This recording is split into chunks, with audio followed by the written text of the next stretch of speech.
Sa ibang balita, isang bahay ang nasunog sa barangay Dalig, Antipolo. Napabayaang kandila ang hinihinalang pinagmula ng apoy. Narito ang unang ronda ni Jay Sabale.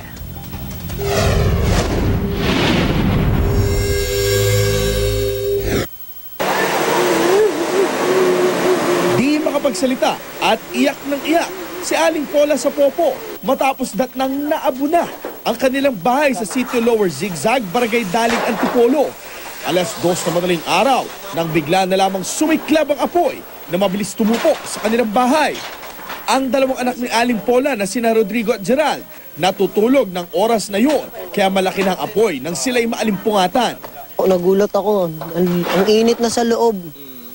Maliwanag pa. Ang lakas na ng apoy. Si Rodrigo, kinailangan pa raw gumapang papunta sa kwarto kung nasaan si Gerald para gisingin ang kapatid. Yung ramdam ko po yung init, yung talagang parang andito na sa mukha ko yung apoy.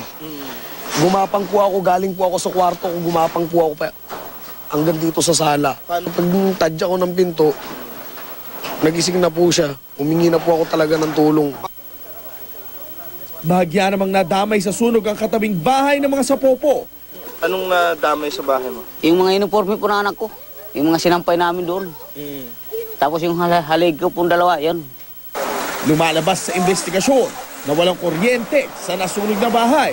Kaya posibleng napabaya ang kandila ang pinagmulan ng apoy.